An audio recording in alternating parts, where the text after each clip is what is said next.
The fluorescent lights above the children's ward buzzed incessantly, casting harsh shadows across the linoleum floor as I hurried toward the exit. My sneakers squeaked against the polished surface with each step, a sound that had become as familiar as my own heartbeat over the past 18 months. The smell of antiseptic and floor cleaner clung to my scrubs, but beneath it lingered something sweeter. The strawberry shampoo I'd used to wash Lucas's hair this morning before his chemotherapy session. 11 hours. That's how long my shift had been today, and my feet screamed in protest as I pushed through the heavy glass doors into the Brooklyn night. The cool October air hit my face like a slap, carrying with it the scent of exhaust fumes and something that might have been rain. I pulled my worn cardigan tighter around my shoulders, the fabric thin from too many washes, but still soft against my skin. The parking garage stretched before me, dimly lit and mostly empty at this hour. My Honda Civic sat in the same spot where I'd left it that morning, looking as tired as I felt.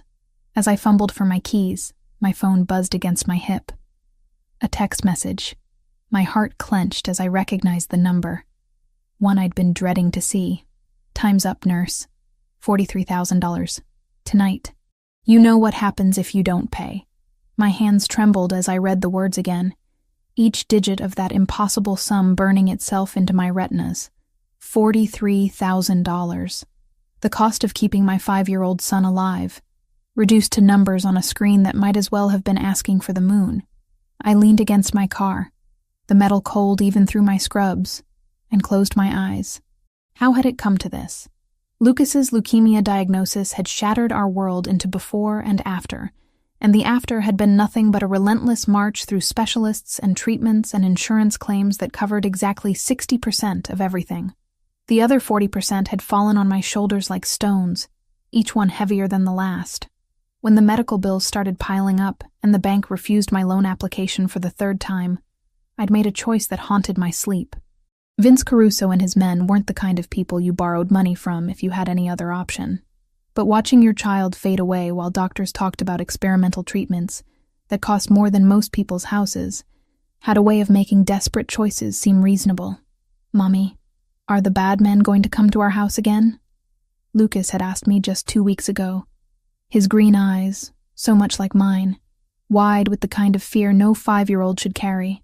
I'd smoothed his dark hair and promised him they wouldn't, but we both knew I was lying. Another buzz, another text. "Corner of 5th and Industrial, 1 hour, come alone. Industrial District." Even the name sounded ominous. It was the part of Brooklyn where legitimate businesses went to die, replaced by warehouses and auto shops that stayed open too late and asked too few questions.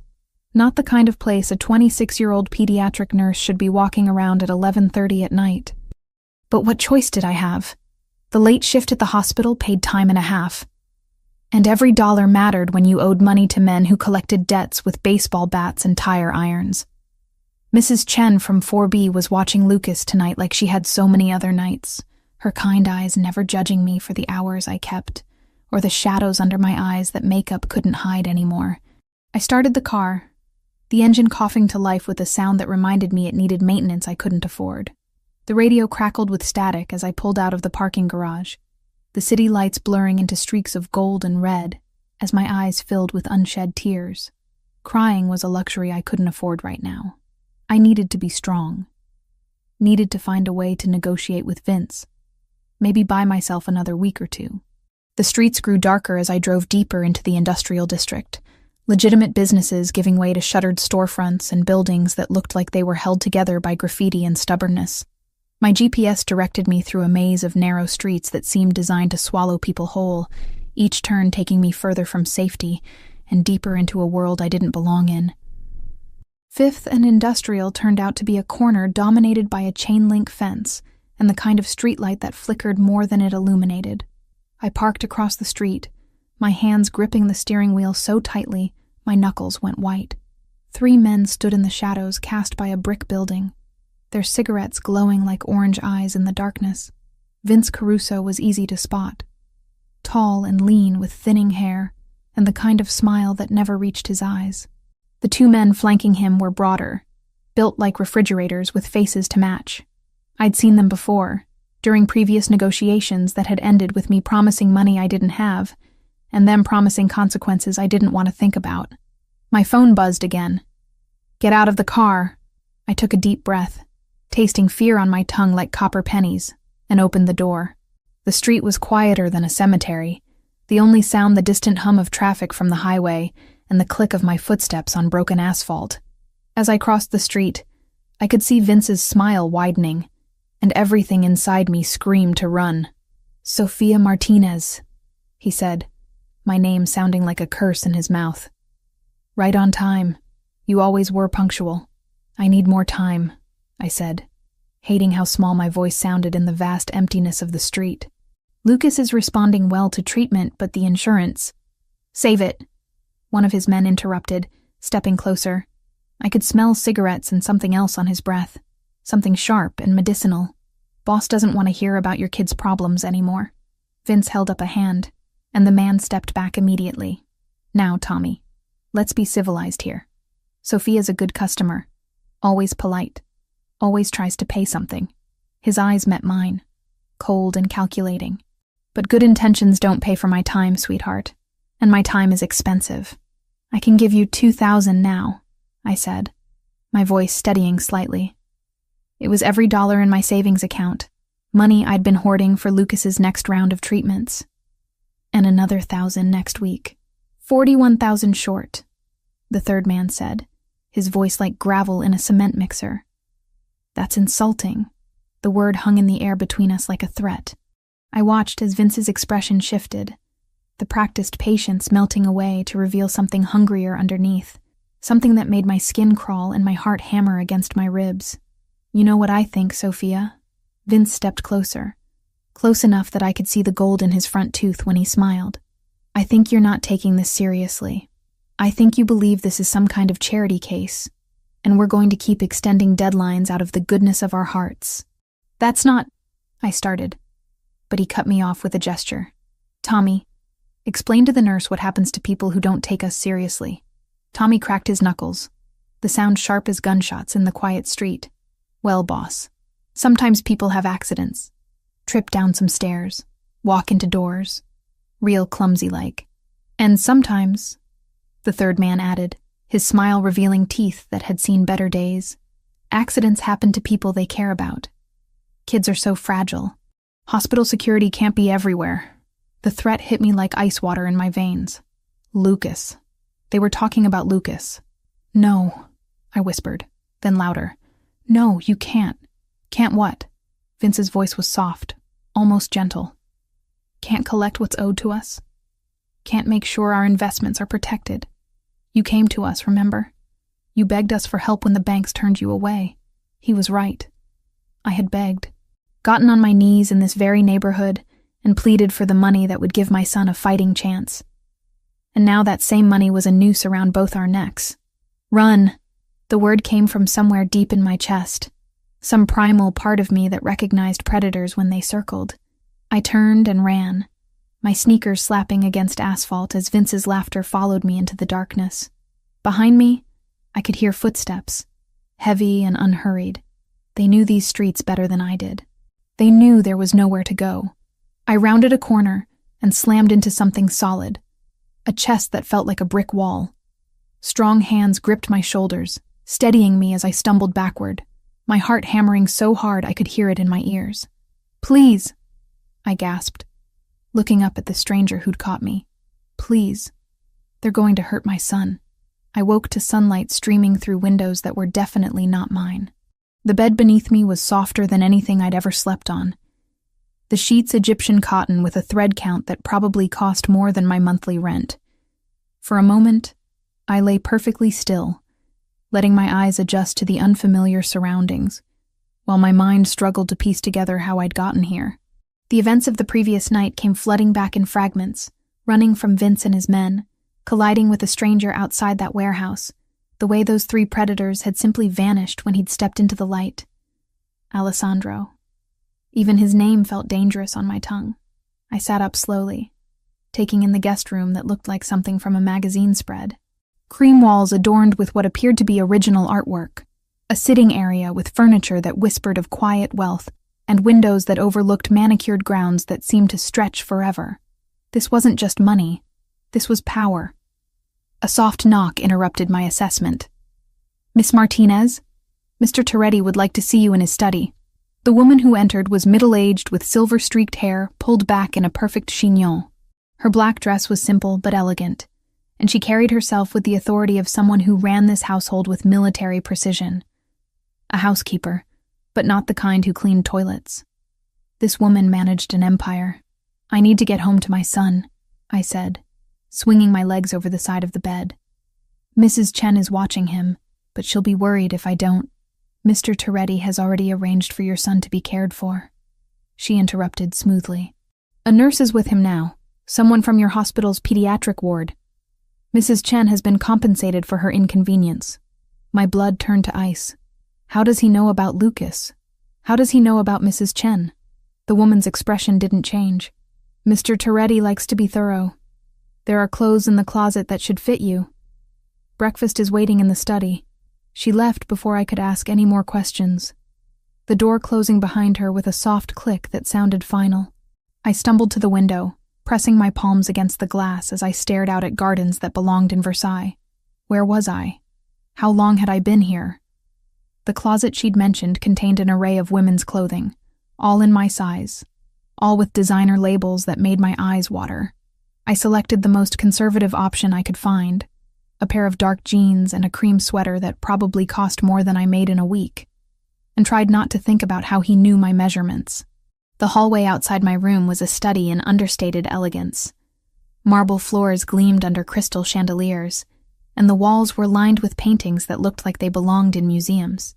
My footsteps echoed despite my best efforts to walk quietly, the sound announcing my presence to anyone who might be listening. I found the study by following the scent of coffee and something that smelled like fresh pastries. The door was already open, and Alessandro Toretti stood with his back to me, gazing out a floor-to-ceiling window while speaking quietly into a phone. In daylight, he was even more imposing than he'd seemed in the shadowy warehouse district.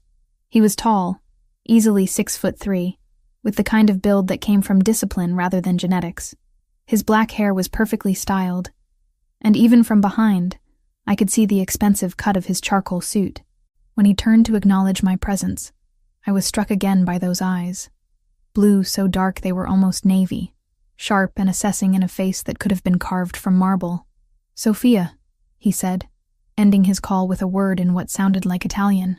"I trust you slept well. Where is my son?" The words came out sharper than I'd intended, but I was past caring about politeness. "You had no right to ensure his safety?" Alessandro gestured to a leather chair positioned across from his desk. "Please sit. We have much to discuss. I want to see Lucas. Now." Instead of responding, he opened a manila folder on his desk and began reading aloud. "Sophia Martinez, 26 years old. Pediatric nurse at Brooklyn Children's Hospital for 4 years. Mother to Lucas Martinez, age 5. Diagnosed with acute lymphoblastic leukemia 18 months ago. Father unknown. Listed as such on the birth certificate." My mouth went dry. "Stop. You live in a 1-bedroom apartment on Maple Street. Rent $1,400 monthly. Currently 2 months behind. Your son receives chemotherapy every Thursday at 9 a.m., covered partially by your hospital insurance. The remaining $43,000 in medical expenses led you to borrow money from Vincent Caruso at 30% interest." He looked up from the file, those unsettling eyes meeting mine. "Shall I continue? How do you know all this?" I whispered. "I make it my business to know everything about people who enter my life," he said simply. "Even accidentally." A silver tray sat on a side table, laden with coffee, fresh fruit, and pastries that looked like they'd been crafted by angels. My stomach growled audibly. I hadn't eaten since yesterday morning, but I ignored it. "What do you want from me?" Alessandro closed the folder and leaned back in his chair, studying me with the intensity of a scientist examining a fascinating specimen. "Your debt to Vincent Caruso has been paid in full as of 6 a.m. this morning. He and his associates will not be contacting you again." The words hit me like a physical blow. "That's impossible. $43,000, nobody just—" I did. He stood and walked to a bar cart in the corner, pouring amber liquid into a crystal glass despite the early hour. "Consider it an investment." "In what?" "In you." He took a sip of what smelled like very expensive whiskey, and returned to his position behind the desk. "I have need of someone with your particular skills, Miss Martinez. Medical training, discretion, and most importantly, no connections to my usual circle of associates." Understanding dawned like ice water in my veins. "You want me to be your personal nurse, for when your people get hurt and can't go to hospitals, among other things." His smile was slight but genuine. "You would be well compensated, of course. $50,000 per month plus full medical coverage for both you and Lucas. The best specialists, the most advanced treatments available anywhere in the country. $50,000. The number echoed in my head like a gunshot. In a year, I could save enough to never have to worry about Lucas's medical bills again. In 2 years, I could give him everything he'd never had. Security, education, a future that wasn't constantly threatened by bankruptcy. What would I have to do? I asked, hating myself for even considering it. Provide medical care when needed. Accompany me to certain social functions when appropriate. Live here, in this house, where you and Lucas would be completely safe. Live here? I looked around the opulent study, at the paintings worth more than most people's houses, at the man who commanded enough respect to make loan sharks disappear with a phone call. As what? Your employee? Your prisoner? As someone under my protection, he said quietly. The world I inhabit is dangerous, Sophia. By accepting my help last night, you've already become part of it. The question now is whether you'll be an active participant or a vulnerable bystander. I thought about Lucas, about the way he'd looked so small in his hospital bed yesterday morning, pale and thin, but still trying to smile for me. I thought about the stack of bills on my kitchen table, the calls from collection agencies, the constant fear that had been my companion for 18 months. And if I refuse? Alessandro's expression didn't change, but something shifted in his eyes. Then you're free to leave. Your debt is already paid. Consider it a gift. But I can't guarantee your safety once you walk out that door. Vincent Caruso may have been dealt with, but word spreads quickly in certain circles. Others will see opportunity where I saw necessity. The threat was delivered with such casual elegance that it took me a moment to recognize it for what it was. This wasn't really a choice at all. It was an ultimatum wrapped in silk and tied with a golden ribbon. I need to think about it, I said finally. Of course. He walked to the door and opened it, signaling that our conversation was over. Take all the time you need. Your son is being well cared for, and you're welcome to call him whenever you'd like. Mrs. Romano will show you around the grounds. As I stood to leave, he spoke again, his voice softer. Sophia, the men who threatened your child last night will never trouble you again. That much I can promise you. I paused at the threshold, looking back at him. Why are you doing this? Really? For a long moment, he was silent. Then, quietly, because I understand what it means to fight for family. And because I recognize strength when I see it, even when it's wrapped in desperation. The door closed behind me with a soft click, leaving me alone in the hallway with the weight of an impossible decision and the growing certainty that my life had just changed forever. 3 days. That's how long I'd been living in Alessandro Toretti's mansion, and I still felt like an imposter every time I walked down those marble hallways. The guest suite had become my temporary prison, decorated in soft blues and creams that should have been soothing, but only reminded me that I was living in a gilded cage. I'd spoken to Lucas twice each day, always with Mrs. Romano standing discreetly nearby, always with the knowledge that my conversations were being monitored. He sounded good, better than he had in weeks. The private nurse Alessandro had arranged was apparently some kind of miracle worker, keeping Lucas engaged with educational games while managing his medication schedule with military precision. Mommy, when are you coming home? He'd asked during our morning call, his 5-year-old voice carrying that particular blend of confusion and loneliness that made my chest ache. Soon, sweetheart, I'd lied, staring out at gardens that probably cost more to maintain than my annual salary. Mommy's just taking care of some work things. Now, as evening painted the sky in shades of amber and rose, I found myself in the mansion's library, a room that belonged in an Ivy League university rather than someone's private home. Floor-to-ceiling shelves held thousands of volumes, many of them first editions that probably cost more than most people's cars.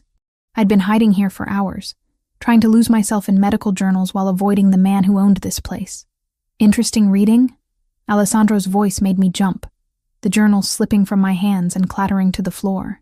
He stood in the doorway, having somehow entered without making a sound despite his size. He'd changed since morning.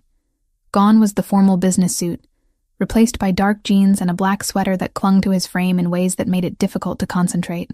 "Just catching up on recent research," I said, bending to retrieve the fallen journal. "Pediatric oncology advances." He moved into the room with that predatory grace I was beginning to recognize, settling into the leather armchair across from my reading nook.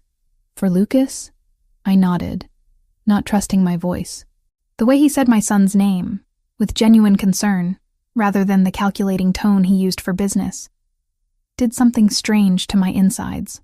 "The nurses report he's responding well to the adjusted medication protocol," Alessandro continued, accepting a glass of wine from Mrs. Romano, who had appeared as silently as he had.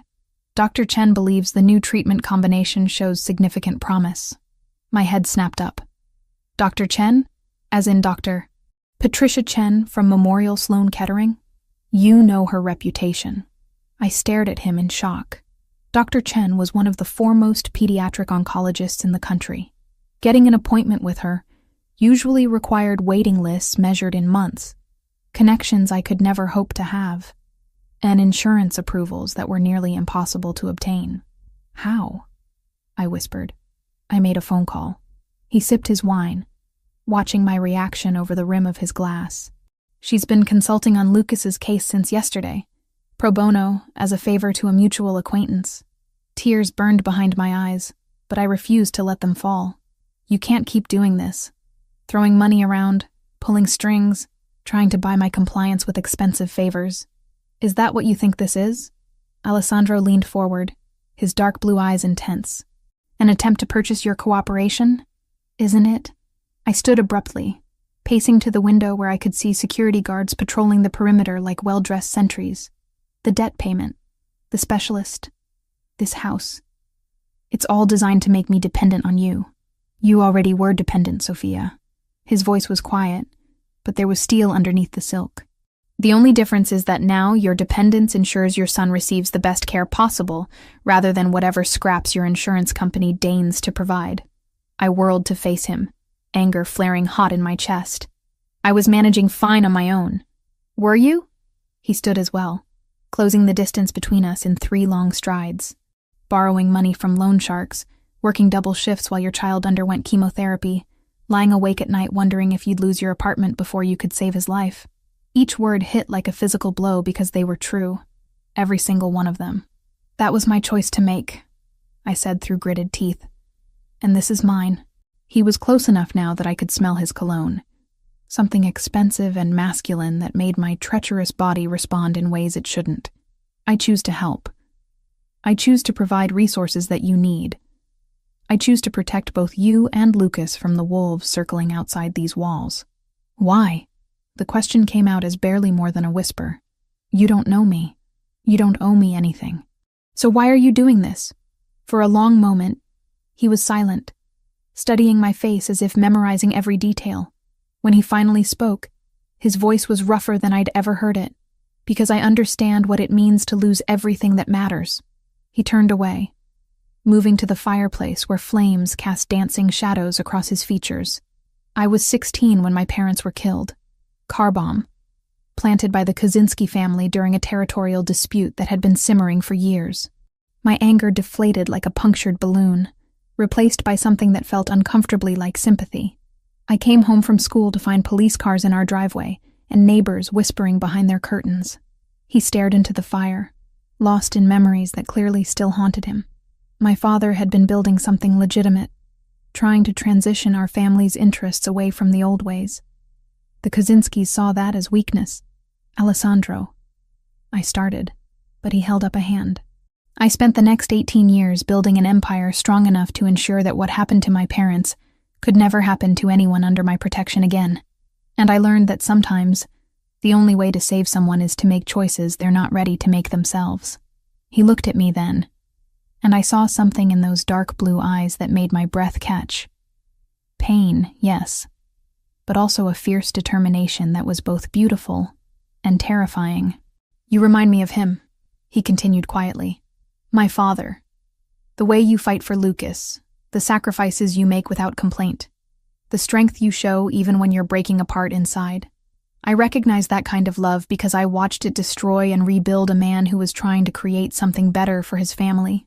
The admission hung in the air between us like a bridge neither of us was quite ready to cross. I should check on Lucas, I said finally, not trusting myself to respond to the vulnerability he'd just shown me. Of course. He moved to his desk, retrieving a small wrapped package. This came for you today. I took the package with trembling fingers, recognizing the childish scrawl of my son's handwriting on the brown paper. Inside was a drawing. Stick figures of a woman and a small boy holding hands under a rainbow, with I love you, Mommy, written in crayon across the top. He asked the nurse to help him mail it. Alessandro said softly, apparently he wanted to make sure you knew he was thinking about you. The tears I'd been holding back finally spilled over, hot tracks down my cheeks as I clutched Lucas's artwork to my chest. This man, this dangerous, powerful man who could end lives with a phone call, had ensured that a 5-year-old's gesture of love reached his mother when she needed it most. Thank you, I whispered. When I looked up, Alessandro was watching me with an expression I couldn't quite decipher, something intense and possessive, but also tender in a way that made my heart stutter. Sophia, he said, my name sounding like a prayer on his lips. There's something else we need to discuss. Before I could ask what he meant, Mrs. Romano appeared in the doorway, her usually composed expression tight with concern. Sir, there's been a development. Tommy called from the warehouse. Someone's been asking questions about Miss Martinez and her son. The warmth that had been building between Alessandro and me vanished instantly, replaced by the cold professionalism I'd seen that first night. His entire demeanor shifted, the vulnerable man who'd shared his painful history disappearing behind a mask of controlled authority. What kind of questions?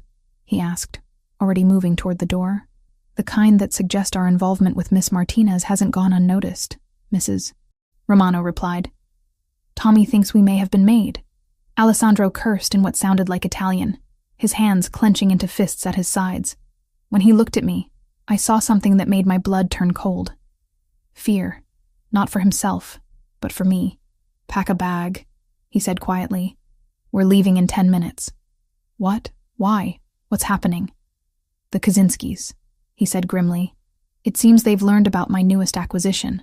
The pediatric wing of Brooklyn Children's Hospital felt different when you were walking through it with a dozen armed men trying to look inconspicuous. Alessandro's security team had spread themselves throughout the corridors, some dressed as maintenance workers, others posing as visiting family members, but I could feel their presence like electricity in the air, coiled and ready to spring. Lucas is in room 314, I told Alessandro, as we stepped off the elevator. His chemotherapy session should be finishing soon. He nodded, his hand resting lightly on my lower back as we walked. The gesture was possessive, but also protective, and I found myself leaning into his touch despite every rational part of my brain screaming warnings. 3 days in his world had changed something fundamental inside me, shifting my perspective in ways I wasn't ready to examine too closely. Mommy! Lucas's voice rang out as we approached his room, and my heart clenched at the pure joy in that single word. When I pushed open the door, he was sitting up in the treatment chair, IV line still connected to his port, but color in his cheeks that hadn't been there in months. Hey, baby. I rushed to his side, careful not to disturb the tubing as I wrapped him in my arms. He smelled like strawberry shampoo and that antiseptic hospital scent, but underneath it was something else. Health, maybe. Hope. Look, Mommy. He held up a tablet displaying some kind of educational game. Ms. Jennifer taught me about the solar system. Did you know Jupiter has 79 moons? I did not know that, I said, fighting back tears as I smoothed his dark hair. He looked so much better than when I'd last seen him. Stronger, more like the energetic little boy he'd been before the cancer tried to steal his childhood. Ms. Jennifer, this is my mommy, Lucas announced proudly to the nurse who was monitoring his treatment. She works at a hospital too, but for all the kids, not just me. The nurse, Jennifer apparently, smiled warmly. Your mom and I have spoken on the phone, and this must be Mr. Alessandro. She extended her hand to Alessandro, who had been standing quietly in the doorway. Lucas has told me a lot about you. All good things, I hope, Alessandro said, stepping forward to shake her hand. When he approached Lucas's chair, his entire demeanor softened in a way that made my chest tight. How are you feeling today, champion? Really good, Lucas beamed. Ms. Jennifer says my numbers are the best they've been since I got sick, and Dr. Chen showed me pictures of my blood cells on her computer. They look like little fighting soldiers. Alessandro's eyes met mine over Lucas's head, and I saw something there that made my breath catch. Genuine affection for my son, not the calculated interest of someone playing a part, but real warmth. That's wonderful news, Alessandro said, crouching down to Lucas's eye level. Dr. Chen is one of the best doctors in the world. If she says your soldiers are winning, then they are. Are you my mommy's boyfriend? Lucas asked, with the blunt curiosity that only 5-year-olds possessed. Heat flooded my cheeks. Lucas, that's not... He's a friend, Alessandro said smoothly. A very good friend who cares about both you and your mommy very much. Before Lucas could ask any more embarrassing questions, Jennifer finished disconnecting his IV and began gathering her supplies. All done for today. You can go home whenever you're ready. Actually, Alessandro said, his voice taking on that careful tone I was learning to recognize. We need to make a slight change to the pickup routine. I was about to ask what he meant when I saw it. A man in a janitor's uniform mopping the same spot in the hallway for the 3rd time, his eyes constantly scanning the area around Lucas's room. But it wasn't one of Alessandro's men. The build was wrong, the movements too tense. Alessandro saw him too. I could tell by the way his posture shifted almost imperceptibly, his hand moving to rest inside his jacket. Ms. Jennifer, he said quietly, I need you to take Lucas to the playroom for a few minutes. There's a security concern we need to address. The nurse looked confused, but professional. Of course. Come on, Lucas. Let's go see if they have any new puzzles. But I want to stay with Mommy, Lucas protested, picking up on the sudden tension in the room, even if he didn't understand it. I'll be right behind you, sweetheart, I promised, kissing his forehead. Go with Ms. Jennifer. I just need to talk to Alessandro for a minute. Once Lucas was out of earshot, Alessandro spoke into what I now realized was a nearly invisible earpiece. Floor 3 is compromised. I count at least 2 unknowns, possibly more. The response was immediate. I watched through the room's window as his security team began moving with practiced efficiency, converging on positions that would give them clear lines of sight and egress routes. Sophia, I need you to listen to me very carefully, Alessandro said, his voice calm but urgent. We're going to walk to the playroom together. Stay close to my left side. Keep your head down, and if I tell you to get down, you drop immediately. Understood? Fear crawled up my throat like ice water. Who are they? How did they find us? The Kaczynskis have people everywhere, he said grimly.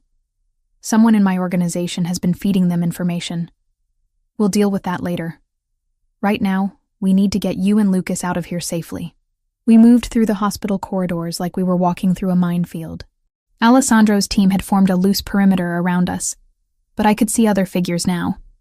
Men who were trying too hard to look casual, positioning themselves at strategic points throughout the building. The playroom was at the end of a long hallway lined with cheerful murals of cartoon animals. Lucas was sitting at a small table with Jennifer, working on a puzzle of the solar system he'd been learning about. He looked up when we entered, his face lighting up with that infectious smile that never failed to make my heart skip. Mommy, look, I found all the planets. That's wonderful, baby, I said, my voice steadier than I felt. But we need to go now, okay? Alessandro was speaking quietly into his earpiece again, coordinating something with his team. When he finished, he approached Lucas with that same gentle demeanor he'd shown before. Hey, champion, how would you like to go for a ride in a really cool car? Lucas's eyes widened. What kind of car? The kind with bulletproof windows and engines that go very, very fast. Before Lucas could respond, the lights in the playroom flickered and went out. Emergency lighting kicked in a second later, bathing everything in an eerie red glow that turned shadows into monsters. That's our cue, Alessandro said, scooping Lucas into his arms in one smooth motion. Ms. Jennifer, stay here until security gives you the all clear. The nurse nodded. though her eyes were wide with fear. We moved quickly through corridors that had been transformed by the red emergency lighting into something from a nightmare. Alessandro's men formed a tight formation around us, their weapons now openly displayed. The pretense of subtlety was over. "What's happening?" Lucas asked, his arms tight around Alessandro's neck. "Just a little adventure," Alessandro said calmly, though I could see the tension in his jaw. "Remember how we talked about superheroes? Well, sometimes they have to protect people from bad guys. Are you a superhero?" Lucas asked with the kind of odd whisper children reserve for discussing Santa Claus. "Something like that." We reached the hospital's loading dock, where a convoy of black SUVs waited with engines running. Alessandro's team had cleared the area, but I could see muzzle flashes from upper windows. Someone was shooting at someone, though the bulletproof glass made it impossible to tell who was winning. "Get in," Alessandro ordered, practically throwing me into the middle vehicle while still holding Lucas. "Vincent, we need to move now."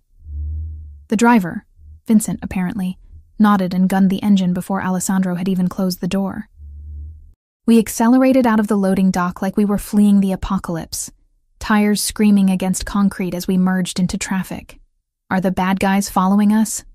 Lucas asked, his face pressed to the window as he watched the hospital disappear behind us. "Not anymore," Alessandro said with grim satisfaction, checking his phone. "My people made sure of that." I didn't want to know what that meant. As we drove through Queens toward whatever safe house Alessandro had prepared, he made a series of phone calls in rapid-fire Italian. When he finished, he looked at me with an expression that was equal parts apology and determination. "I'm sorry," he said quietly. "This is exactly what I was trying to prevent by bringing you to the mansion. But someone on my team has been feeding information to the Kaczynskis. Until I find out who, nowhere is completely safe." "What does that mean for us?" Alessandro's hand found mine, his fingers intertwining with mine in a gesture that felt natural despite everything. "It means we disappear for a while. Let them think they've won until I can identify the traitor and deal with him permanently." The way he said "deal with him" sent a chill down my spine, but I found myself nodding anyway, because somewhere between the hospital and this moment, I'd made a choice I hadn't even realized I was making. I trusted him. This dangerous, powerful man who had turned my life upside down. I trusted him to protect my son and me when no one else could, and that terrified me more than any number of Kaczynski assassins ever would. "Mommy," Lucas said sleepily, the adrenaline of our escape giving way to exhaustion. "Is Alessandro going to keep the bad guys away?" I looked at Alessandro, at the fierce determination in those dark blue eyes, at the way he held my son like Lucas was something precious that needed protecting. "Yes, sweetheart," I whispered. "I think he is." And as our convoy disappeared into the maze of Queens traffic, I realized I actually believed it. The safe house in Queens turned out to be a modest brick townhouse that looked like every other building on the block. Inside, however, it was fitted with enough technology to run a small military operation. Lucas had fallen asleep during the drive, and Alessandro carried him upstairs to what would be our temporary bedroom while I tried to process how completely my life had derailed. "He's exhausted," Alessandro said quietly when he returned to the living room where I was sitting on a couch that had seen better days. The nurse left his medication schedule. "I've arranged for a pediatric oncologist to make house calls until we can move to more permanent accommodations." "More permanent accommodations?" I repeated, the words feeling foreign on my tongue. "You mean we can't go home?" "Not until I identify the leak in my organization." He poured himself a drink from a bottle of whiskey that definitely didn't belong in a safe house. "Someone has been feeding the Kaczynskis information for months, possibly longer. Until I root out the traitor. You and Lucas remain targets." I rubbed my temples, feeling a headache building behind my eyes. This is insane. 2 weeks ago, my biggest worry was making rent. Now I'm living in a safe house because Russian mobsters want to use me as leverage against a man I barely know. "You know me better than most people ever have," Alessandro said, and there was something in his voice that made me look up sharply. "Do I? Because right now, I'm not sure I know anything at all." He set down his drink and moved to sit across from me, his dark blue eyes intense in the lamplight. "What would you like to know?" The question hung between us like a challenge. Where did I even begin? with the obvious, his criminal empire, the violence that surrounded him like a second skin, or with the more dangerous territory. Why his touch made me feel safer than I had in years. Why the thought of him being hurt made my chest tight with something that felt terrifyingly like more than gratitude. Why pediatric nursing? I asked instead. When you were investigating me, you must have discovered that I was 2 years into medical school when I got pregnant with Lucas. I could have been a doctor. Alessandro nodded. Johns Hopkins, pre-med with a focus on pediatric surgery. Your professors said you had extraordinary potential, but I chose Lucas instead. I tucked my feet under me, suddenly cold despite the warmth of the room. His father wanted me to handle the situation, said a baby would ruin both our careers. When I refused, he disappeared. Haven't heard from him since. His loss, Alessandro said quietly. And your son is lucky to have a mother who chose love over ambition.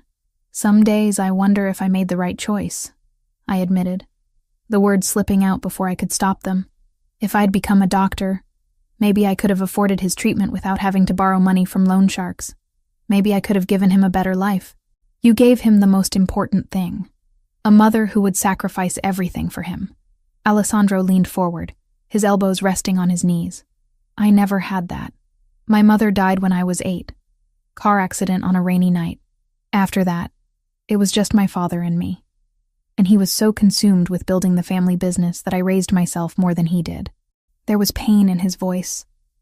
Old and carefully controlled, but still raw enough to make my heart ache for the lonely little boy he'd been. Is that why you do this? I gestured vaguely around the safe house.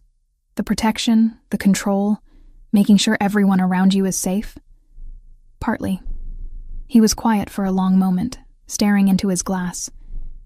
But mostly because I learned that the world is full of predators, and the only way to protect the people you care about is to be more dangerous than anything that might threaten them.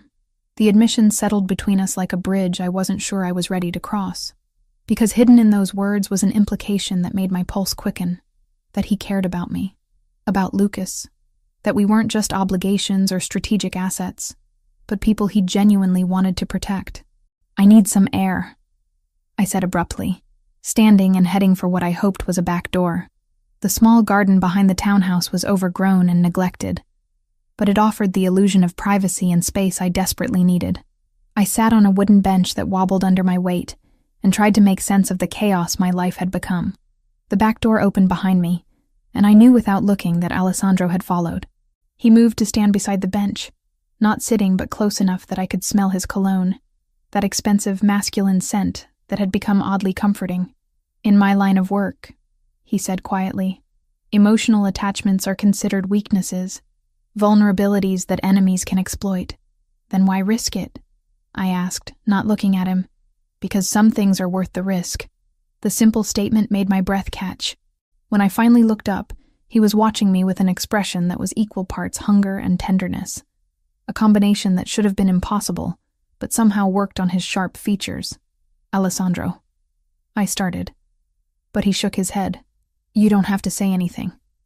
I know the situation is complicated enough without adding personal feelings to the mix. And if the feelings are already there, the words slipped out before I could stop them, and I immediately wanted to take them back. His eyes darkened, and he sat down beside me on the bench, close enough that our thighs touched. Then we're both in more danger than I thought. Before I could respond, his phone buzzed with an incoming call. Alessandro glanced at the screen and cursed under his breath. I have to take this, he said, answering with a sharp, what? I couldn't hear the other side of the conversation, but I watched Alessandro's face go through a series of expressions. Surprise, anger, and finally something that looked like cold fury. Are you certain? He asked, his voice deadly quiet. How long has this been going on? Another pause. Then, bring him to the warehouse. I want to handle this personally. He ended the call and sat staring at his phone for a long moment before speaking. They found the leak, he said finally. Who was it? Alessandro's jaw tightened. Tommy Marconi, my lieutenant for 10 years. Someone I trusted with my life, with my secrets, with knowledge of everyone under my protection. The betrayal in his voice was devastating to hear. This wasn't just about business or territory. This was personal.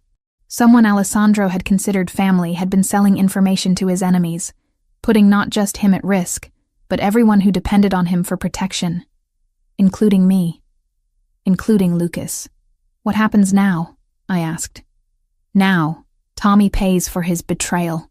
Alessandro stood, and I could see the transformation happening in real time. The man who had shared his painful history with me, disappearing behind the mask of someone capable of terrible things. And then, we make sure the Kaczynskis understand the cost of threatening what's mine. The possessive pronoun sent a shiver down my spine that had nothing to do with fear. I should go, he continued, checking his weapon with practiced efficiency. Vincent will stay here with you and Lucas. There are 2 other men positioned around the block, and the house has a state-of-the-art security system. You'll be safe. And you? The question came out more vulnerable than I'd intended. Alessandro paused at the back door, looking over his shoulder at me. I'll come back, he said simply. I promise you that. After he left, I sat in the garden for a long time, listening to the distant sounds of city traffic and trying to process everything that had happened. Somewhere upstairs, my 5-year-old son was sleeping peacefully, unaware that his life had become the center of a war between criminals who saw him as nothing more than leverage. But to Alessandro, Lucas was more than that. I'd seen it in the way he'd carried my son out of the hospital. The gentleness in his voice when he'd promised Lucas that the bad guys couldn't hurt him anymore. Alessandro Toretti, a man who commanded an empire built on fear and violence, had fallen for a sick little boy's courage and innocence, just like he'd fallen for his mother's desperation and determination to save that little boy at any cost. When I finally went back inside, Vincent was in the kitchen, cleaning a gun with the casual efficiency of someone who'd done it thousands of times before. He'll be back, Vincent said without looking up. Mr. Toretti doesn't make promises he can't keep. How can you be so sure? Vincent looked at me then, and I was surprised to see something like amusement in his eyes, because in 10 years of working for him, I've never seen him care about anything the way he cares about you and your son. And Alessandro Toretti would burn down half of Brooklyn before he'd let anything happen to the people he protects. I went upstairs to check on Lucas, who was sleeping curled around a stuffed dinosaur that I didn't recognize. Probably something Alessandro had thought to bring from the hospital. My son looked so peaceful, so normal, that it was hard to believe we were hiding from people who wanted to use him as a weapon. As I sat watching Lucas sleep, I realized that somewhere in the space between desperation and safety, between gratitude and something deeper, I'd stopped fighting the truth that had been building inside me for days. I was falling in love with Alessandro Toretti, and that terrified me more than any threat the Kaczynskis could make. Alessandro didn't come back that night, or the next day. By the time 48 hours had passed without word, I was pacing the safe house like a caged animal, jumping at every creak of the old building's settling bones. Vincent maintained his post with professional calm, but I caught him checking his phone more frequently as the hours stretched on. This is normal, he assured me when he found me staring out the living room window for the 100th time. Sometimes these things take longer than expected. What things? I demanded. What exactly is he doing? Vincent's expression shuddered. Nothing you need to worry about. But I was worrying. I was worrying about what Alessandro might be doing to Tommy Marconi, what the Kaczynskis might be planning in retaliation.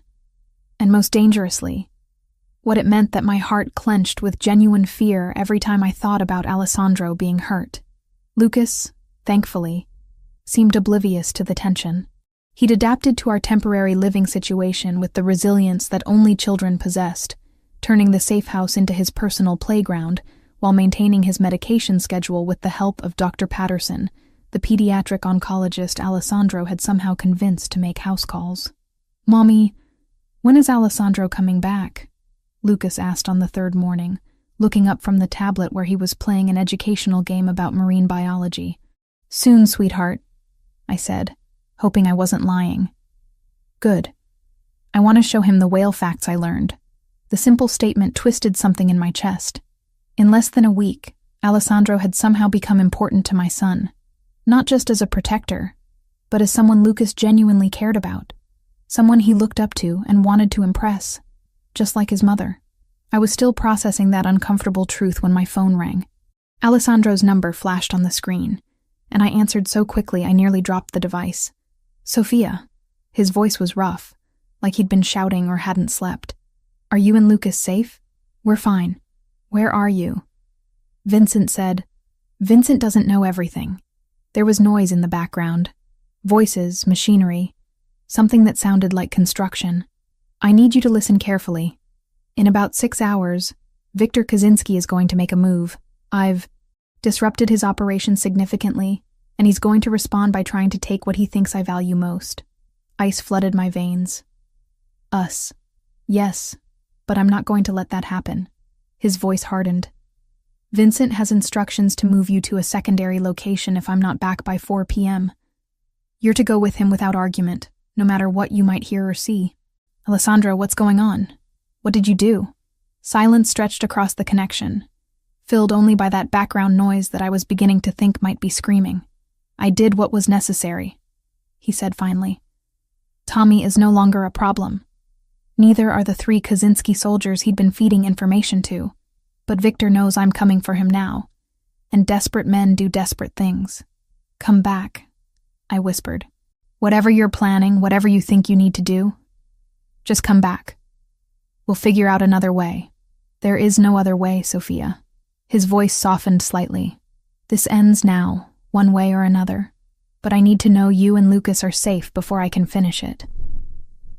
The line went quiet, and for a moment I thought he'd hung up. Then, I love you. The words hit me like a physical blow, stopping my breath in my throat. Not just because he'd said them, but because of how he'd said them. Like a goodbye. Alessandro, I love you, he repeated stronger this time. And I love that little boy who asks about whale facts and calls me a superhero. I need you to know that, in case. Don't. Tears were streaming down my face now. Don't you dare say goodbye to me. Then don't let this be goodbye. His voice was steady now, controlled. When this is over, when you're both safe, I want to take you home. To our home. I want to wake up next to you every morning and help Lucas with his homework and maybe give him a little brother or sister to boss around. The future he was painting was beautiful and terrifying and completely impossible. Except that I found myself wanting it with a desperation that rivaled my need to keep Lucas alive. Come back to us, I said through my tears. Whatever it takes, just come back. I'll try, he promised. But if I don't, you will. I was crying openly now, not caring that Vincent was watching from the kitchen doorway. You have to, because I love you too, you insane, dangerous, impossible man. And I'm not raising your son without his father. The silence that followed was different, charged with something that felt like hope rather than despair. My son? Alessandro's voice was barely above a whisper. If you want him, if you come back to us. Lucas asked me yesterday when you were going to officially become his daddy, and I realized I didn't have an answer because I'd been too scared to admit what I already knew. Sophia, I choose you, I interrupted, the words rushing out before I could lose my nerve. I choose this life, this crazy, dangerous world you live in. I choose you and whatever comes with loving you, because the alternative is living without you, and I can't do that anymore. Jesus, Sophia. His voice was rough with emotion. You don't know what you're saying. I know exactly what I'm saying. I'm saying I love you. I'm saying I want to be yours, officially and permanently and in every way that matters. I'm saying that if you die on me before we have a chance to figure out what this is between us, I will never forgive you. Another long silence. Then a sound that might have been laughter or a sob. Hold that thought, Alessandro said. I'm coming home. The line went dead, leaving me staring at my phone through tears that I couldn't seem to stop. Vincent approached slowly, like I might bolt if he moved too fast. He'll be back, Vincent said quietly. I've never seen Alessandro Toretti lose a fight, and he's never had more reason to win one. What if he doesn't? The question came out small and broken. What if Viktor Kaczynski is smarter or faster or just luckier? Then we make sure you and Lucas disappear so completely that no one will ever find you, Vincent said with absolute certainty. That's what Alessandro would want, and that's what we'll do. But it won't come to that. How can you be so sure? Vincent smiled, and for the first time since I'd met him, he looked almost human, because Alessandro just got something worth living for. And men like him don't give up things worth living for without a fight that shakes the foundations of the earth. Over the next few hours, I tried to keep myself busy by helping Lucas with his studies and reviewing his medical charts with Dr. Patterson, but my mind kept drifting to Alessandro, to the future he'd painted for us, to the impossible choice I'd made to embrace a life I'd never imagined wanting. At 3:30, Vincent's phone rang. He answered with his usual terse, "Yeah," but his expression changed as he listened. When he hung up, he looked at me with something that might have been relief. "Boss is 20 minutes out," he said. "He wants me to tell you that Victor Kaczynski is no longer a problem." "What does that mean?" "It means," a familiar voice said from the front door, "that no one will ever threaten my family again." I turned to see Alessandro standing in the doorway, and my heart stopped. He was alive, whole, and looking at me like I was the most precious thing in the world. His suit was torn and stained with something I didn't want to identify. There was a cut above his left eyebrow, and his knuckles were scraped raw. But he was here. He was home. "Alessandro!" Lucas launched himself across the room, and Alessandro caught him in an embrace that made my chest tight with emotion. "Hey there, champion. Did you take care of your mom while I was gone?" "I did, and I learned about blue whales. Did you know they're the biggest animals that ever lived?" "I did not know that," Alessandro said solemnly. "You'll have to tell me all about it." Over Lucas's head, Alessandro's eyes met mine, and I saw everything I needed to see there. Love, relief, and a promise that this was just the beginning. "Sophia," he said quietly, setting Lucas down but keeping one hand on my son's shoulder. "We need to talk." "Later," I said, moving toward him with purpose. "Right now, I just need to do this." I kissed him in front of Vincent and Dr. Patterson and my 5-year-old son, and I didn't care who was watching. Alessandro's arms came around me immediately, holding me against him like he was afraid I might disappear. "I kept my promise," he whispered against my lips. "I knew you would," I whispered back. "Now keep the rest of them." I should have known it wasn't over. In the world Alessandro inhabited, nothing was ever truly finished until every threat was buried 6 feet under. That lesson came crashing down on us 3 days after Victor Kaczynski's death, when Dr. Patterson failed to show up for Lucas's scheduled appointment. "He's never late," I told Alessandro, pacing the living room of our safe house while checking my phone for the 3rd time in 5 minutes. "Never. Something's wrong." Alessandro was already on his phone, speaking rapid Italian to what sounded like multiple people. When he finished his calls, his expression was grimmer than I'd seen since the hospital incident. "Dr. Patterson was taken from his apartment this morning," he said quietly. "Professional job. No signs of struggle, no witnesses. Security cameras mysteriously malfunctioned. Taken by who?" But even as I asked, I knew the answer. Victor had a brother, Dmitry Kaczynski. He's been operating out of Boston for the past decade, but apparently family loyalty runs deeper than territorial boundaries. My blood turned to ice. "He has Lucas's doctor." "It's more than that, Sophia." Alessandro moved to the window, checking something in the street below. "Dmitry doesn't just want revenge for his brother. He wants to send a message to every other family that crossing the Kaczynskis has consequences. Taking Dr. Patterson was just the opening move." As if summoned by his words, my phone buzzed with an incoming text from an unknown number. The message was simple and terrifying. "Pier 47, come alone. Bring the boy. You have 2 hours. Alessandro's phone buzzed simultaneously with what was clearly the same message. His jaw tightened as he read it, and when he looked at me, I saw something in his eyes that made my chest clench with fear. "They have Dr. Patterson at the pier," he said. "They want you and Lucas in exchange for his life." "We can't."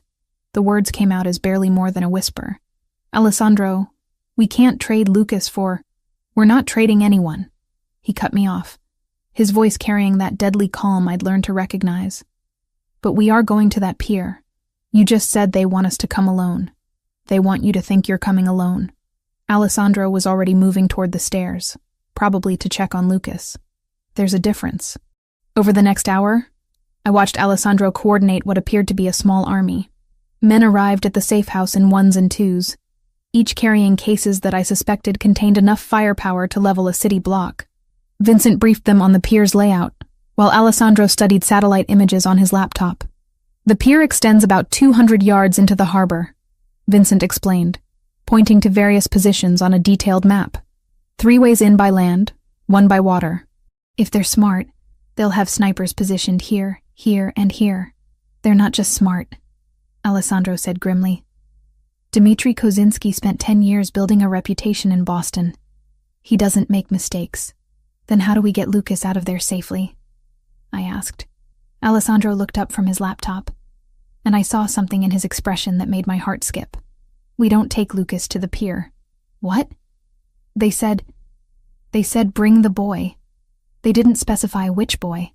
Alessandro's smile was cold and calculating. Vincent's nephew is about Lucas's size, right age, from a distance, especially if he's wearing Lucas's jacket. Understanding dawned, along with a mixture of relief and terror. You want to use a decoy.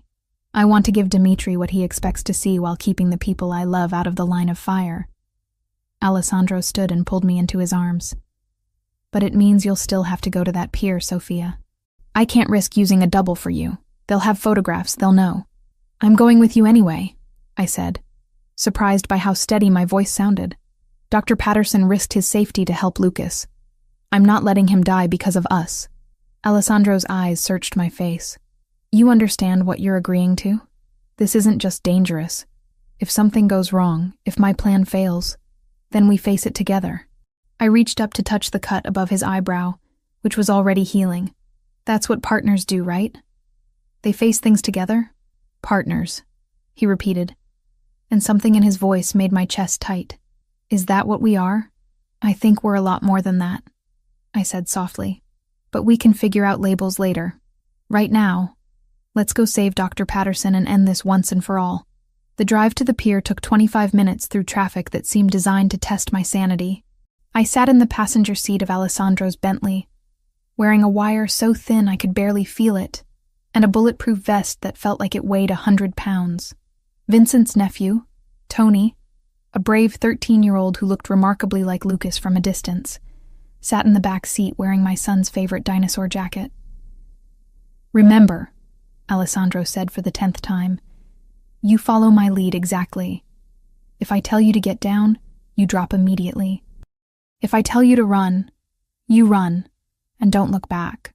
And if something happens to you, nothing's going to happen to me. He squeezed my hand briefly. I have too much to live for now.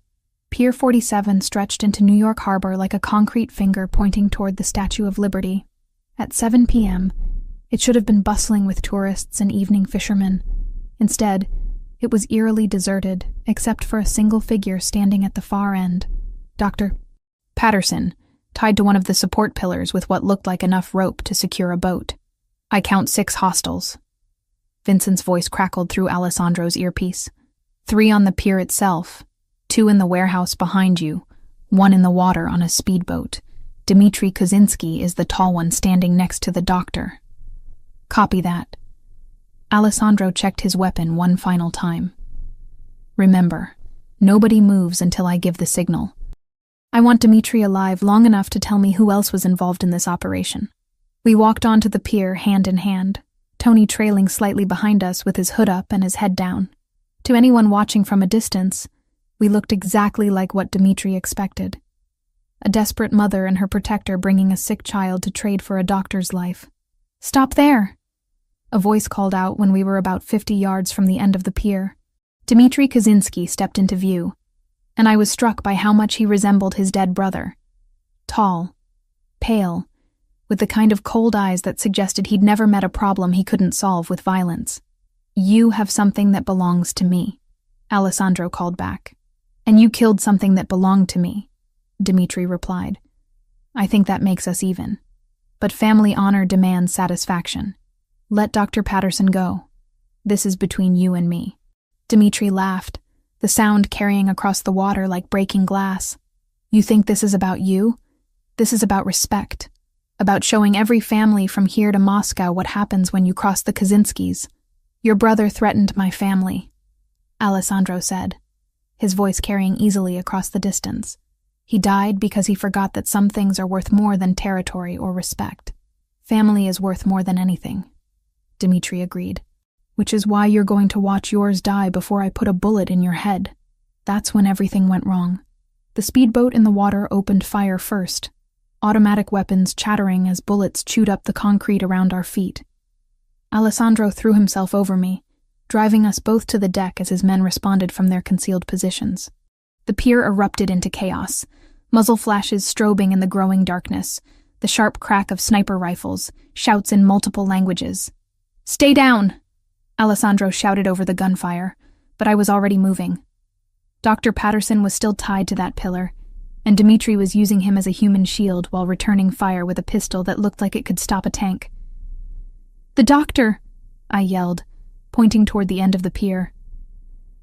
Alessandro followed my gaze and cursed. "Vincent, I need suppressive fire on the boat." The speedboat exploded in a ball of orange flame as someone, presumably Vincent, put a rocket into its engine. But Dmitri was still alive, still using Dr. Patterson as cover, and still very much a threat. "Tony, get behind that crate and stay there," Alessandro ordered, then looked at me with eyes that blazed with determination. "I'm going to end this. Whatever happens, don't follow me." Before I could stop him, he was running toward the end of the pier in a crouch, using overturned benches and trash cans for cover. Dmitri saw him coming and adjusted his position, putting Dr. Patterson between himself and Alessandro's approach. That's when I made a decision that probably saved all our lives. I stood up. "Dmitri!" I shouted, stepping into the open where every remaining Kaczynski gunman could see me. "Let Dr. Patterson go and take me instead." "Sophia, get down!" Alessandro's voice was raw with panic. But Dmitri had already shifted his attention to me, probably seeing an easier target than the man who'd killed his brother. He released Dr. Patterson and raised his weapon, pointing it directly at my chest. What he didn't see was Tony slipping around behind him, moving with the quiet grace of someone who'd clearly inherited the family business. The 13-year-old produced a knife from somewhere in Lucas's jacket and drove it into the back of Dmitri's leg. Dmitri screamed and spun, his shot going wide. Alessandro used the distraction to close the distance, tackling the Russian to the pier's deck in a move that sent both men dangerously close to the edge. They fought with the desperate intensity of men who knew only one of them would walk away. Dmitri was larger, but Alessandro fought with the fury of someone protecting his family. They rolled across the concrete, each trying to gain control of Dmitri's gun. The weapon discharged twice more, and I held my breath until I saw Alessandro roll away from Dmitri's suddenly still form. The Russian lay motionless, blood pooling beneath his head as waves lapped against the pier supports below. "It's over," Alessandro said, standing slowly and looking around at the sudden silence. "It's finally over." I ran to him, throwing my arms around his neck, despite the blood on his clothes and the exhaustion in his eyes. "Are you hurt?" "Nothing serious." He held me tight, his face buried in my hair. "Are you okay?" "Tony?" "We're fine." I pulled back to look at him, needing to see his face. "Is it really over?" Alessandro nodded, then looked past me to where Dr. Patterson was being freed by Vincent. "The Kaczynski family dies with Dmitri. No more brothers, no more cousins seeking revenge. We can go home now." Home. The word carried more weight than it ever had before. "All of us?" I asked, thinking of Lucas back at the safe house. "All of us," Alessandro confirmed. Our family. 18 months later, I stood in front of a floor-length mirror in the bridal suite of St. Patrick's Cathedral, hardly recognizing the woman staring back at me. The wedding dress, a custom creation that cost more than my old apartment's annual rent, fit like it had been painted onto my body. Seed pearls caught the afternoon light, and the cathedral-length veil cascaded around me like liquid silk. "You look like a princess, Mommy," Lucas said from behind me, his voice filled with 6-year-old awe. He looked impossibly handsome in his miniature tuxedo, his dark hair combed back just like Alessandro's, his green eyes bright with health and happiness. 6 months. That's how long it had been since Dr. Chen had declared Lucas officially in remission. The experimental treatment Alessandro had funded, the one that had cost more than most people's houses, had worked. My little boy was healthy, growing, and calling the most dangerous man in New York Papa, with complete trust and adoration. "Mrs. Toretti," said Maria, Alessandro's cousin, as she adjusted my veil one final time. "It's time. Mrs. Toretti. In 10 minutes, that would be my name. Sofia Toretti, wife to the most powerful man on the East Coast, stepmother to an empire built on controlled violence and strategic fear. A year ago, the thought would have terrified me. Now, it felt like coming home. The cathedral was packed with representatives from every major family from Boston to Miami. They'd come to witness not just a wedding, but a consolidation of power. Alessandro Toretti was no longer just the head of his father's organization. He was becoming something closer to royalty in this shadowy world I'd chosen to embrace. But as I walked down that endless aisle, I wasn't thinking about politics or territory, or the subtle nods of respect from men who could end lives with a phone call. I was thinking about the man waiting for me at the altar, resplendent in a tuxedo that had probably been made by angels. His dark blue eyes fixed on me with an intensity that made my heart race. Alessandro Toretti looked at me like I was his salvation, and his damnation rolled into one. Like he couldn't believe I was real, couldn't believe I was walking toward him willingly, couldn't believe that somehow, against all odds, we'd found our way to this moment. Lucas walked beside me, carrying our rings on a silk pillow, with the serious concentration of someone who understood the importance of his job. When we reached the altar, he grinned up at Alessandro and whispered loudly enough for half the cathedral to hear, "Papa, you look fancy." Alessandro's laugh was rich and genuine as he crouched down to Lucas's level. "So do you, champion. Are you ready to make this official? Are you going to be my real daddy now?" Lucas asked, his voice carrying that perfect childhood innocence. "I've been your real daddy since the day I met you," Alessandro said quietly. And I saw tears in the eyes of more than one hardened criminal in the front pews. Now it's just going to be legal. The ceremony itself was a blur of Latin phrases and traditions that stretched back centuries. But what I remembered, what I would carry with me forever, was the moment Alessandro slipped his grandmother's ring onto my finger. A perfect emerald surrounded by diamonds that had somehow survived 2 world wars and 3 generations of Toretti men. "With this ring," he said, his voice steady and sure, "I thee wed, and I promise to love, honor, and protect you and our son for as long as I draw breath. Our son, not my son or his stepson, but ours." The words settled into my chest like a homecoming. When the priest finally pronounced us husband and wife, Alessandro's kiss was soft and reverent, a promise rather than a claim, but I could feel the passion underneath, the barely leashed desire that had been building between us for months. Tonight, we would finally be truly together in every way that mattered. The reception was held at the Waldorf Astoria, in a ballroom that had been transformed into something from a fairy tale. Crystal chandeliers cast rainbow prisms across tables laden with flowers that probably cost more than most people's cars. The guest list read like a who's who of organized crime, but tonight they were just family and friends celebrating love. "So," said Vincent during the father-son dance, a tradition Alessandro had insisted on including for Lucas. "How does it feel to be the Queen of New York?" I watched my husband spinning our son around the dance floor, both of them laughing at something only they could hear, and felt something warm and perfect settle in my chest. "Like the luckiest woman alive," I said honestly.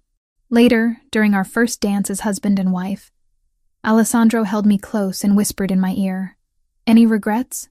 I looked around the ballroom at the faces watching us. Some friendly, some calculating, all respectful. These people now looked to me as their Don's wife, their first lady. I would help run charities that served as fronts for money laundering. I would host dinners where territorial agreements were negotiated over wine that cost more than cars. I would raise my son in a world where violence was always just under the surface, where bodyguards would be as much a part of his childhood as birthday parties and soccer games. "None," I said, surprising myself with how true it was. "You? Only that it took us so long to get here," Alessandro murmured against my hair. 3 years later, I sat in the boardroom of the Toretti Foundation, a legitimate charity organization that provided medical care to underprivileged children throughout the city. My charity, my vision made real with Alessandro's resources and connections. The new pediatric wing at Mount Sinai is officially open, reported Dr. Chen, who now served as our medical director. We've already treated 47 children this month alone, including 12 pro bono cases. What about the research grant applications? I asked, reviewing the quarterly reports spread across the conference table.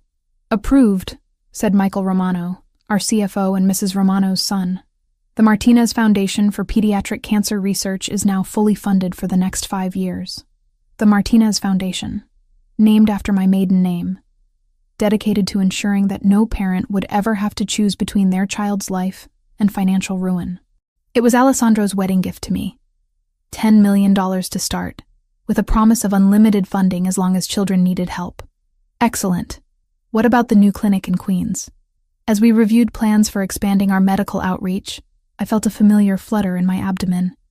7 months along, and our daughter was already making her presence known. Isabella Rose Toretti, named after Alessandro's grandmother and the flower I'd been holding when we first met. You should be resting, Alessandro said from the doorway, having arrived to collect me for lunch as he did every day. Dr. Patterson said light activity is fine, I interrupted, standing carefully and accepting Alessandro's steadying hand. Besides, someone has to keep track of all the good we're doing with your ill-gotten gains. Legitimately invested gains, Alessandro corrected with a smile that had become even more devastating over the years. Some of us have gone respectable, Mrs. Toretti. It was true, mostly. Alessandro's business interests had slowly shifted toward legitimate enterprises, real estate development, restaurant chains, technology investments. He still commanded respect from the old families, but more as an elder statesman than an active participant. The transition hadn't been easy, but having a family to protect had motivated changes that years of law enforcement pressure never could. Mama, Papa! Lucas burst through the boardroom doors with the enthusiasm of a healthy 9-year-old. He'd grown tall and strong, his cancer now nothing more than a distant memory and regular checkups. Mrs. Patterson says dinner's ready. Mrs. Patterson, Dr. Patterson's wife, had become our housekeeper after we'd moved to the new house in the Hamptons. The sprawling estate was a far cry from both my old apartment and Alessandro's Manhattan mansion. It was a family home, with rooms designed for children to run through, and gardens meant for playing rather than impressing. How was school today, champion? Alessandro asked, lifting Lucas easily despite his growing size. Great. I got an A on my marine biology presentation. Did you know that some whales can live for over 200 years? I did not know that, Alessandro said with the same patient attention he'd shown to Lucas's facts since that first day in the hospital. You'll have to tell me all about it over dinner. As we drove home through the Long Island countryside, Lucas chattering about his day while Alessandro listened with the focused attention he usually reserved for business meetings, I reflected on the journey that had brought us here. From that desperate night in the industrial district to this moment of perfect domestic happiness, it seemed impossible that it was the same life. What are you thinking about? Alessandro asked, noticing my contemplative silence. Just all of this. I gestured vaguely at our luxury SUV, at the security detail following at a discreet distance, at the life we'd built together. Sometimes I can hardly believe it's real. It's real, Alessandro assured me, his hand finding mine across the center console. And it's ours. All of it. The good, the complicated, the beautiful. Ours. That night, after Lucas was tucked into bed with a new book about ocean life, Alessandro and I sat on our terrace overlooking the gardens where our son played every day. The sun was setting over the Sound, painting the sky in shades of gold and crimson that would have made me cry if I weren't already so perfectly happy. Any regrets? Alessandro asked, echoing the question from our wedding night. I placed his hand on my rounded belly, where our daughter was performing what felt like acrobatics. Only that we can't go back and tell that desperate, terrified woman in Brooklyn that everything was going to work out better than she ever dared to dream. She wouldn't have believed us, Alessandro said with a smile. No, I agreed, laughing. She definitely wouldn't have. In the distance, Lucas's laughter carried on the evening breeze as he played with the neighbor's dog in our perfectly manicured garden. Security guards patrolled the perimeter with weapons hidden beneath expensive suits. My husband's empire continued to generate wealth through increasingly legitimate means. Our daughter kicked enthusiastically against my ribs, impatient to join the strange, wonderful family we'd created. I was Sophia Toretti, wife to New York's most powerful man, mother to children who would grow up knowing they were protected by forces they'd never have to understand. I commanded respect from people who had once seen me as nothing more than a desperate single mother begging for scraps. And I had never been happier in my life.